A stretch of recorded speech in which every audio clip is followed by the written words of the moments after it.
हर हर महादेव, जय माता दी. कशा आहात सगळे? देवाच्या आशीर्वादाने तुम्ही सगळे ठीक असाल आशा करते. आणि आपण जास्त वेळ न घेता आपला टॉपिक सुरू करूया, आपला विषय सुरू करूया. पण त्याआधी प्लीज चॅनलवर जो कोणी नवीन येत असतील सबस्क्राईब करा. तुम्ही व्हिडिओ बघता आणि सबस्क्राईब करत नाही. मला सुद्धा तुमच्या सपोर्टची गरज आहे. आणि मला माहिती आहे हळूहळू तुम्हाला माझ्या कहाणी स्टोरीज नक्की आवडतील, कारण मी काहीतरी वेगळं घेऊन येते नेहमी. तर आपलं आजची जी कहाणी आहे वारं संचारणं, अंगात देव येणं, अंगात सवारी येणं याबद्दल आहे. तर फटाफट जो कोणी नवीन आहे माझ्या चॅनलवर तर जॉईन व्हा, सबस्क्राईब करा, लाईक करा, शेअर करा जास्तीत जास्त. आणि आपण आपली कहाणी आजची सुरू करूया. तर वारं म्हणजे काय, नेमकं खरंच अंगात येते का, हा प्रश्न सर्वांनाच पडला असेल. आणि हो, पडतोच. कारण आजकाल कलियुग चालू आहे आणि सायन्सचा जमाना आहे, मॉडर्न जमाना आहे. फारशी लोक विश्वास ठेवत नाही अंगात यायला. पण ह्या गोष्टी किती खऱ्या आणि किती खोट्या, काय ह्या गोष्टी आपल्या म्हणजे देवामध्ये, शास्त्रांमध्ये आहे. तर मी एक प्रेमानंद महाराजांचा व्हिडिओ बघितला होता. तर हा प्रश्न एका व्यक्तीने त्यांना केला, खरंच अंगात येणं, वारं संचारणं म्हणजे काय. तर त्यांनी उत्तर दिलं, अंगात वारं येणं हे कितपत खरं आहे ते तर नाही माहिती, पण ते हिंदीत बोलत होते आणि थोडं त्यांच्या बोलण्याचा विषय म्हणजे तरीका जो आहे तो वेगळा होता. पण त्यांच्या मते असं होतं की वारं संचारणं म्हणजे खूप देवाची भक्ती केली, त्यांना देव साक्षात्कार झाला देवाचा आणि त्यांना आजूबाजूला स्पर्श होऊ लागला देवाचा. त्यांना महसूस होऊ लागलं की आहे देव आपल्या आसपास आहे. आणि ते लोक असे समजायला लागले, त्यांना खूप काही गोष्टी कळायला लागल्या की देव माझ्या शरीरात म्हणजे प्रवास करत आहे. पण असं नसून ते जोगयोगिनी असतात, जी देवात सारखीच पुण्य आत्मा, पवित्र आत्मा असते. आणि वारं संचारणं म्हणजेच एक प्रकारचं खूप भक्तीत लीन झालेला व्यक्ती तो देवाला महसूस करू शकतो, हे असं होतं.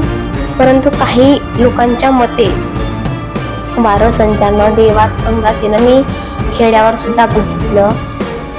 एक 5 वर्षाचा मुलगा होता, म्हणजे मोहरमच्या सवारी ऐकलं असेल तुम्ही, मोहरमची सवारी ते 5 दिवसाचा त्यांचा कार्यक्रम असतो.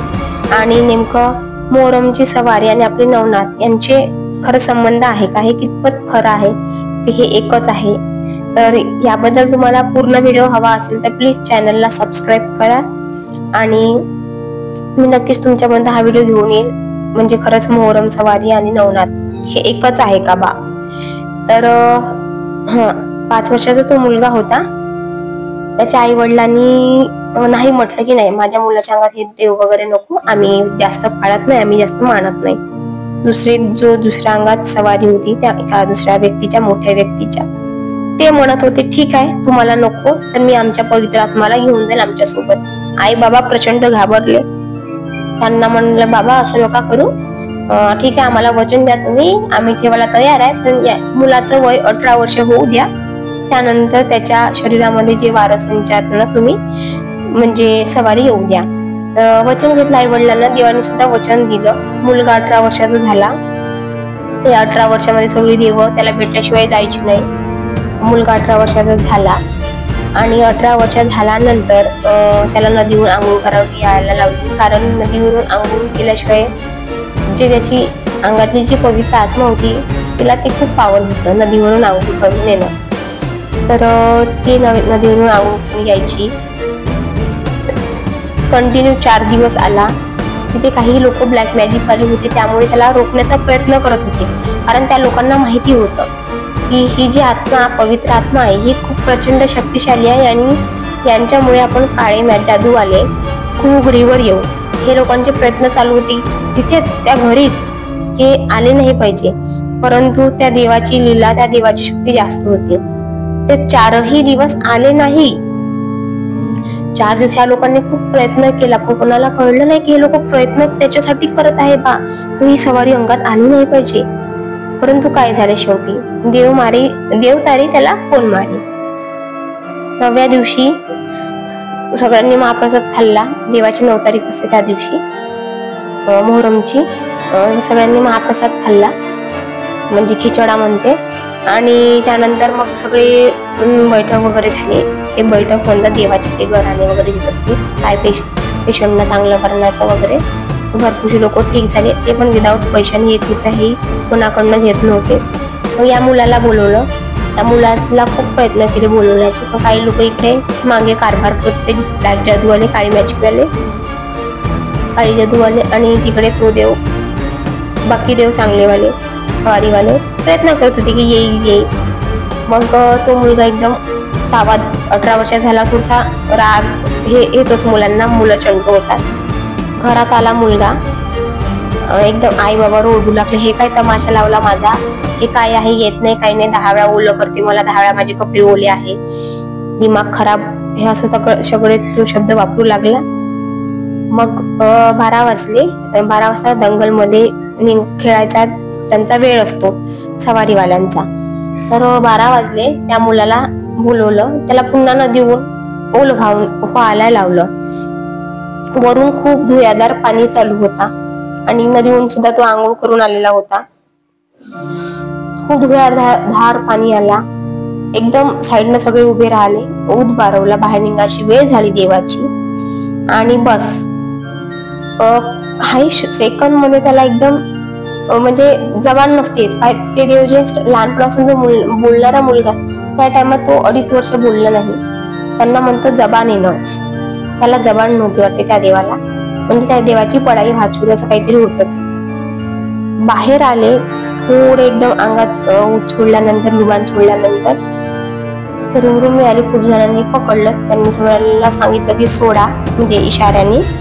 ओल्या वरच्या पाण्यामध्ये छान ओले झाले आणि इतकं प्रचंड छातीला, मानेला, हाताला, स्वतःला मारत एकदम खेळत भयानक स्वरूपात ते आले. त्या 5 दिवसापासनं म्हणजे सगळ्यांना यकीन झालं की अरे आला त्याच्या खरंच आला. सवारी संचालित जो आतापर्यंत शिवा देत होता, हे काय तमाशा लावला यांनी, आज त्याच पोराच्या अंगात आलं. जेव्हा सगळी त्यांची काही पूजा विधी, बाहेर फिरून आल्यानंतरची, दंगलची तयारी झाल्यानंतरची, घरी आला तो सकाळी 4-5 वाजता, 12 वाजता निघाला, 4-5 वाजता आला. तेव्हा त्याचे अंगातले जे वारे होते ते गेले होते, जी हवा होती ती गेली होती. आणि एकदम त्याचे डोळे लाल लाल, मांड्या हिरव्या, छाती एकदम लाल लाल हिरवी होती, कारण त्यांनी प्रचंड स्वतःलाच मांड्या ठोकत जो आहे तो त्याची वारे आली होती. तर मग तेव्हापासून त्याला सुद्धा विश्वास झाला की जो म्हणत होता आतापर्यंत यांनी काय नाटक लावलं माझ्यासोबत, आज त्याच पोराच्या अंगात वारा संचारलं होतं. आणि त्याच्या गोष्टीमुळे खूप बऱ्याच लोकांना विना 1 रुपया घेतल्याने बऱ्याच लोकांना तब्येतीमध्ये आराम पडला, म्हणून त्याला गावातले लोक मानतात. विना कोणाकडनं 1 रुपया. गावात कोणालाही जर विचारलं की यांच्याकडनं पैसे घेतले का, तर नाही. जे कोणी आलं बाहेरगावचं कुठलंही, भरपूरशे पेशंट चांगले झाले. आणि तेव्हापासून मोहरम चांगल्या तऱ्हेने मानतात. काही लोक आहे म्हणजे आपले हिंदू कट्टरच, त्यांचं म्हणणं असं आहे की नाही बाबा हे सवारी वगैरे खोटा आहे, मुसलमानाचे देव कसे काय हिंदू देवाच्या अंगात, हिंदू लोकांच्या अंगात येत असते, हे खोटं आहे. परंतु तेच काही लोक देवीच्या सवारीजवळ जातात, देवीच्या, आणि या सवारीजवळ नाही, हे खोटं समजतात. का तर त्यांचं म्हणणं असं आहे हे मुसलमानांची सवारी आहे, मुसलमानाची देव आहे. पण यांचा अभ्यास किती झालेला आहे याच्यावर डिपेंड करते. कारण मला माहिती आहे, माझा अभ्यास झालेला आहे यावर, की हे नवनाथांचीच कृपा, नवनाथांचेच लोक आहे, नवनाथांचीच शिष्य म्हणा, गण म्हणा, त्यांचेच हवा म्हणा, त्यांचेच कण म्हणा शरीरात येते, त्यांचीच पवित्र आत्मा. आणि कोणी नसून हे आमचे नवनाथ आहे, तर आम्ही तर मानतो. आणि जे कट्टर हिंदू आहे, जे दारू पिते, नॉनव्हेज खाते आणि म्हणते आम्ही कट्टर हिंदू, तर चला असूया, तो वेगळा टॉपिक झाला.